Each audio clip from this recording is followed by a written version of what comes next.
আজি মই অসমীয়া ব্যাকৰণৰ অসমীয়াত ব্যৱহৃত উপসৰ্গ আৰু অনুসৰ্গৰ বিষয়ে আলোচনা কৰিম।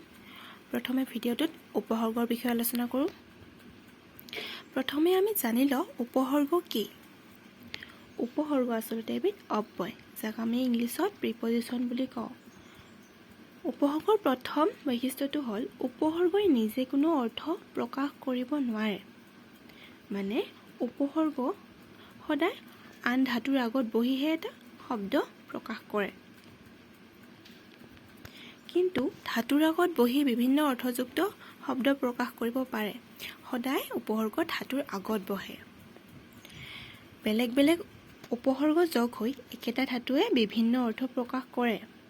আনহাতে উপসৰ্গৰ যোগত ধাতুৰ অৰ্থ কেতিয়াবা একেই থাকে বা কেতিয়াবা বিপৰীত অৰ্থ বুজায় আৰু কেতিয়াবা কি হয় অন্য অৰ্থ প্ৰকাশ কৰে।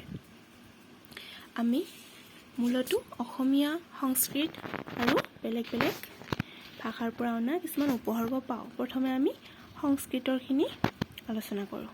সংস্কৃতত মূলতঃ আমি 20টা উপসৰ্গ পাওঁ। প্ৰথমে আমি প্ৰ পালোঁ। প্ৰ আমি ক'ত ব্যৱহাৰ কৰোঁ? খ্যাতি আৰম্ভ, গতি আৰম্ভ, দক্ষতা আদি অৰ্থত প্ৰ ব্যৱহাৰ কৰোঁ। যেনে প্ৰযোগ নাম, প্ৰণাম। প্ৰৰ লগত নাম যোগ হৈ প্ৰণাম হৈছে। ঠিক একে প্ৰৰ লগত হাৰ যোগ হৈ প্ৰহাৰ হৈছে। গতিকে প্ৰৰ লগত বেলেগ ধাতু যোগ হৈ বেলেগ বেলেগ শব্দ প্ৰকাশ কৰিছে। তাৰপিছত দ্বিতীয়টো হ'ল পৰা। পৰাটো কেনেকুৱা অৰ্থত ব্যৱহাৰ হয়? পৰাধীন, তিৰস্কাৰ আদি অৰ্থত। গতিকে পৰাৰ পাছত জয়, পৰাজয়, পৰাৰ পাছত আক্ৰম, পৰাক্ৰম। তাৰ পাছত হ'ব অপ। আমি অপৰে কি পাম? অপটো ক'ত ব্যৱহাৰ হয়? অনাদৰ, ত্যাগ, বিকৃত আদি অৰ্থত অপ ব্যৱহাৰ হয়। যেনে অপযোগ বাদ, অপবাদ আৰু অপযোগ মান, অপমান। গতিকে একে উপসৰ্গৰ পাছত বেলেগ বেলেগ ধাতু যোগ হৈ বেলেগ বেলেগ শব্দ প্ৰকাশ কৰিছে। যেনে অপবাদ আৰু অপমান, দুইটা বিপৰীত। এতিয়া সম। সম ক'ত ব্যৱহাৰ হয়? সমীপ, সম্যক, উত্তম আদি অৰ্থত।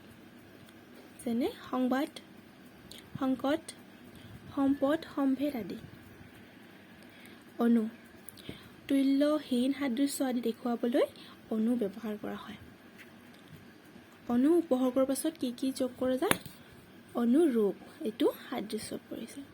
অনুজ, এইটো পাছৰ, অনুজ মানে সৰু, সেইটো পাছত অহা। তাৰপিছত অনুতাপ, অনু যোগ তাপ। অব। অব আমি কি অৰ্থত ব্যৱহাৰ কৰিব পাৰোঁ? ঘৃণা, নিন্দা আদি অৰ্থত। যেনে অৱমাননা আৰু অৱজ্ঞা। এতিয়া 7 নম্বৰ হ'ল নিৰ। নিৰ নিশ্চয়, অভাৱ, নিষেধ, বাহিৰ আদি অৰ্থ বুজাবলৈ নিৰ ব্যৱহাৰ কৰা হয়। নিৰ উপসৰ্গৰ পাছত গত, নিৰ্গত, নিৰ্বাণ আদি ব্যৱহাৰ কৰিলে আমি এটা বেলেগ শব্দ বুজোৱা শব্দ পাওঁ। যেনে বেলেগ প্ৰকাশ কৰিছে। নিৰ্গত, নিৰ্গত হোৱা মানে ওলাই যোৱা, বাহিৰলৈ যোৱা। নিৰ্বাণ আৰু নিৰ্ণয়। তাৰপিছত দূৰ। দূৰ নিন্দা, অভাৱ, ক্লেশ, বাধা, দুখ আদি অৰ্থত ব্যৱহাৰ কৰা হয়। যেনে দুৰ্নাম, দুৰ্দিন, দুৰন্ত আদি। তাৰপিছত অভি। অভি প্ৰধান, বিৰুদ্ধ, প্ৰশংসা আদি অৰ্থত ব্যৱহাৰ কৰা হয়। যেনে অভিৰ লগত মান, অভিমুখ, অভিসন্ধি, এইটো এটা বিৰুদ্ধ শব্দ প্ৰকাশ কৰিছে। গতিকে অভিৰ পাছত বেলেগ বেলেগ ধাতু ব্যৱহাৰ কৰি আমি বেলেগ বেলেগ শব্দ পাওঁ। এতিয়া হ'ল বি। বিৰ পাছত আমি বেলেগ বেলেগ ধাতু যোগ কৰিলে কেনেকুৱা পাওঁ? বিহীন, বিচাৰ, বিকল। এইবিলাক অভাৱ, বাহিৰ, বিকাৰ, বিশিষ্ট আদি শব্দত ব্যৱহাৰ কৰা হয়। অধি। অধি মানে অধীনত থকা, যিটো অধিপতি আৰু অধীন। সু।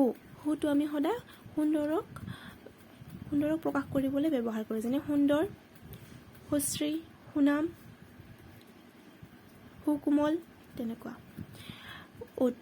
উৎটো আমি কেনেকুৱা ব্যৱহাৰ কৰিম? উত্থান আৰু উত্তীৰ্ণ।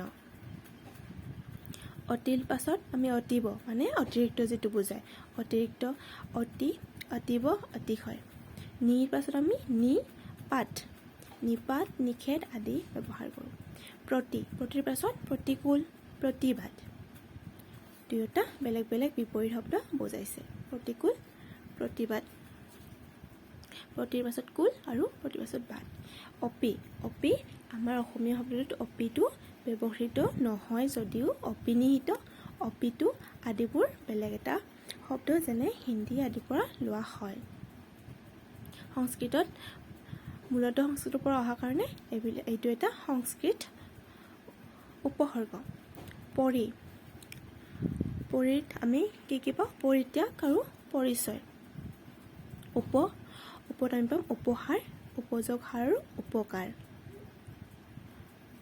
আদ আমি পাম আগমন আদায় আৰু আকাশ আজি আমি সংস্কৃতৰ 20টা উপসৰ্গৰ বিষয়ে আলোচনা কৰিলোঁ তাৰ পাছত আমি অসমীয়া আৰু আন বাকী থকা কেইটা আলোচনা কৰিম এইকেইটা তোমালোকে ভালকৈ তুলি ল'ব পাৰা